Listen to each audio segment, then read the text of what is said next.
Assalamualaikum warahmatullahi wabarakatuh. Sahabat semua, pada kesempatan kali ini kita akan membahas pertanyaan dari Mas Hardi Mauladan ya. Om bikin konten atasi indukan merpati stres gara-gara anakannya dimakan tikus.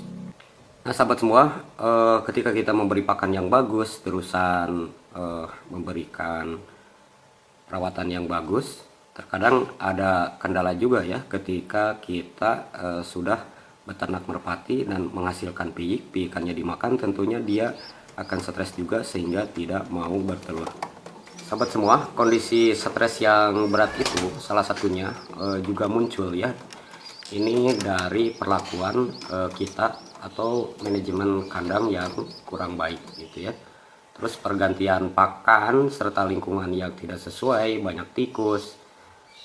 Itu sahabat semua, nanti merpati kita akan merespon dan itu penyakit akan muncul dan menginfeksi terhadap kelangsungan daripada kedua indukannya gitu ya, baik itu pejantan maupun betinanya.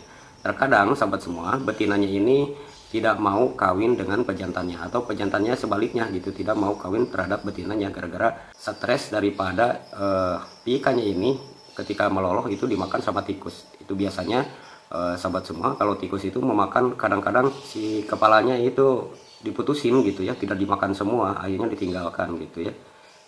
Ada pula sahabat semua, secara genetik ya, merpati itu tidak selamanya pemberani gitu ya. Ada juga yang genetiknya penakut ya, jadi mudah stres ya merpati itu. Nah jika stres dari manajemen, terus perlakuan, dan dari faktor lain yang berlebihan, merpati kita itu akan berpotensi terkena yang namanya imunosupresif ya, dimana imunosupresif ini sahabat semua, jadi sistem kekebalan merpati itu akan menurun dan penyakit sekunder itu akan lebih gampang menginfeksi terhadap merpati. Nah lama kelamaan sahabat semua, kalau stres yang berlebihan ini sahabat semua, yang berkepanjangan maksudnya, merpati itu akan berpengaruh dalam produksi telurnya. Bahkan sahabat semua akan berhenti, merpati ini berhenti bertelur secara permanen.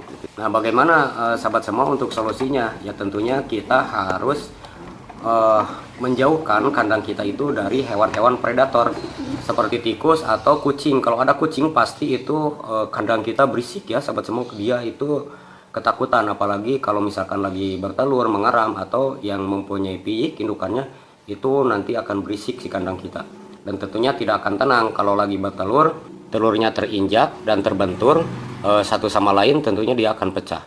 Terus misalkan kalau lagi menetas sahabat semua, piyikannya keluar, embrionya keluar, keinjak-injak, dan akhirnya juga akan mati juga ya terhadap si piyikannya ini gitu.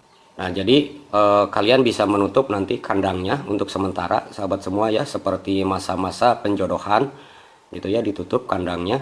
Dalam video sebelumnya kita sudah membahasnya gitu ya, cara penutupan kandang baik itu pakai tirai atau pakai kardus ya. Terus sahabat semua, kalau udah mulai tidak stres, tidak gusar gitu, merpati bisa kembali lagi ke kandang ya. Kalau misalkan sistem diumbar ada hal yang semacam itu, nanti tandanya tidak stres, dia akan kembali lagi ke kandang kita gitu ya. Nah kalau misalkan tidak diumbar, dia sudah tenang terhadap kita ngasih makan, itu sudah tidak takut lagi. Biasanya kalau stres ngasih pakan pun dia akan menghindar kepada tangan kita gitu ya, tapi kalau tidak stres dia bisa makan di tangan kita gitu sahabat semua. Nah dalam hal ini sahabat semua, ketika masa pemulihan dari stres ini, kita jangan sekali-kali mengurangi takaran jumlah pakan yang tersedia ya, yang akan mengakibatkan daripada merpati itu kekurangan gizi. Jika feed intake atau konsumsi pakan yang masuk terhadap merpati kita kurang sahabat semua, itu nanti akan berkolerasi dengan bobot daripada piikannya itu gitu ya.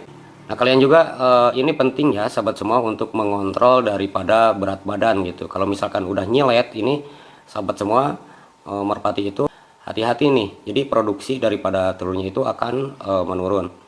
Jadi kalian bisa melihat bobot badannya ini, kalau gempal itu tidak jadi masalah ya. Nah, kalian harus bisa mengontrol setiap 2 minggu sekali untuk masa grower, 1 bulan ya sahabat semua untuk masa layar. Jadi untuk mengevaluasi jika ada merpati yang terlambat dalam pencapaian bobot badannya gitu ya. Nah, di saat merpati ini bobot badannya memperlihatkan penurunan yang drastis, itu tidak sesuai dengan standar. Jadi sahabat semua mustahil nanti si merpatinya itu bisa bertelur ya, bisa memproduksi telur.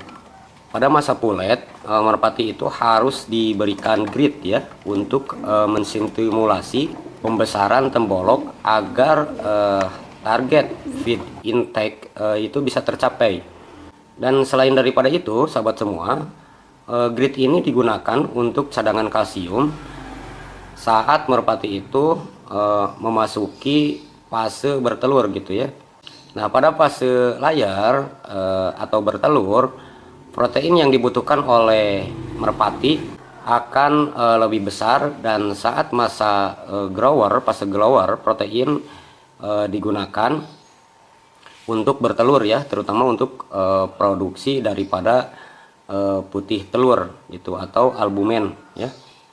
Nah, kalian jangan sekali-kali sahabat semua, ini kalau udah tidak stres lagi, jangan mengurangi jumlah pakan saat bertelur gitu ya, terutama pada saat bertelur, terutama sahabat semua pada masa-masa merpati kelihatan kawin gitu ya.